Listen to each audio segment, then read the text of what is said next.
Después de analizar el esquema de este circuito de Imola y cómo se traza cada una de las curvas, esto que veis es el panel básico del pilotaje, como yo lo llamo, porque es como el panel, bueno, que nos da las pistas de cómo se ha ido pilotando y demás, pero que realmente en nuestro caso nos sirve para entender bien el circuito. Esto es la línea de la velocidad, las marchas, las revoluciones por minuto, acelerador, freno y giro de volante. Para tener una idea general de cómo es el circuito, lo que nos solemos fijar es en el gráfico de la velocidad. ¿Y qué llama la atención? Que estamos constantemente subiendo y bajando la velocidad. Es decir, está el circuito lleno de curvas. Esto lo entenderemos mejor mañana cuando analicemos los datos y veréis la densidad de curvas que tiene este circuito de Imola comparada con el resto.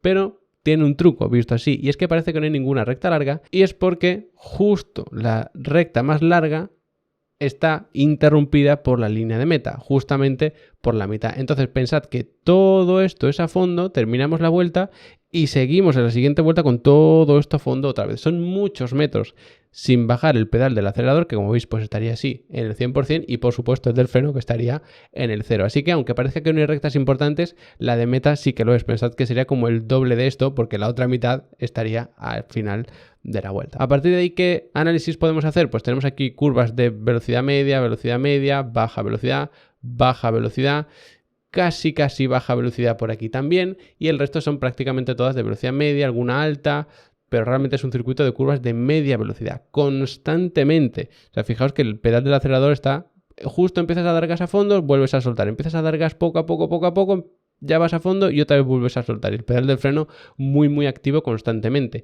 No hay frenadas muy largas de estar 150 metros con el pedal del freno pisado, pero sí que hay constantemente muchas frenadas. Se puede refrigerar bastante bien los discos de freno y todo esto en este tramo y también por supuestísimo en la recta de meta, pero en el resto del circuito, aunque no sean frenadas muy fuertes, sí que va sobrecalentando este sistema de frenos, sobre todo cuando llegamos a esta frenada y a esta, que es la última, ahí sí que sufren bastante. Y de hecho, esta última frenada es bastante peculiar porque, como veis, se va como soltando con bastante más cuidado.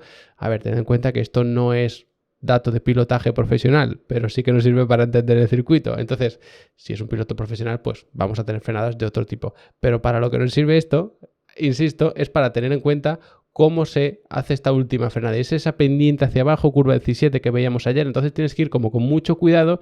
Y claro, si haces un tail braking normal de soltar progresivamente el freno, pero con cierta rapidez, el coche se te va lanzando porque es una cuesta abajo. Entonces hay que ir soltando con todavía más cuidado, ¿vale? Insisto, no es que esto sea así la forma óptima, pero sí que nos sirve, ¿vale? Y luego el resto del trazado, como decía, pues curvas de velocidad media, algunas curvas son bastante más largas, pero eso es importante. No tenemos curvas en las que tengamos que salir muy poco a poco, dando gas progresivamente, o incluso de mantener el pie en el acelerador a medio gas. Eso lo teníamos mucho en Miami, lo tenemos mucho en China, lo tenemos muchísimo en Japón también. Pero aquí no, esto es un circuito muy diferente. Pensad que si esto es el gráfico del acelerador, bueno, que lo es, si soltamos de golpe, si tuviésemos una curva muy larga, lo que haríamos sería mantener más o menos en un rango intermedio el acelerador y luego empezar otra vez progresivamente a presionarlo hasta el 100. O incluso ir poquito a poco. Tenemos algo parecido aquí. Fijaos que vamos poco a poco así. De hecho, podemos hacer un poquito de zoom aquí para que lo veáis mejor.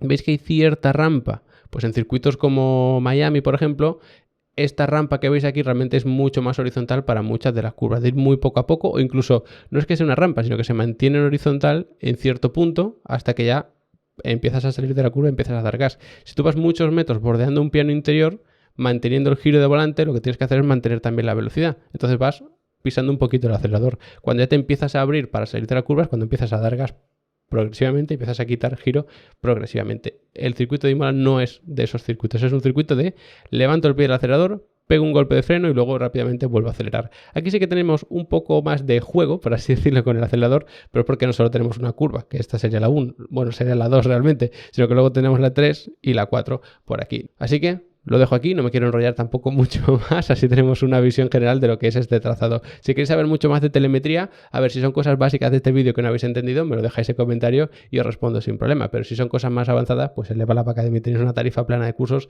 brutal de telemetría, por supuesto, empezando desde la base, pero profundizando también mucho en conceptos. Pero también tenemos cursos de cada uno de los programas, de Motec, de Wintas, de Research Studio, así que no hay excusas. Echadle un vistazo si queréis aprender, ya sea para dedicaros a ello como profesionales o simplemente porque sois aficionados o incluso queréis mejorar en el simulador, de verdad, hay muchísimos cursos, en torno a 50, y muchos de ellos, os aseguro, os van a ayudar, tengáis el perfil que tengáis. Además están incluidas, por supuesto, las masterclasses que son individuales, el soporte para duda, la descarga, los setups para SimRace y los certificados, todo. Así que echad un vistazo. Como siempre, gracias por haberos quedado hasta el final del vídeo y nos vemos mañana.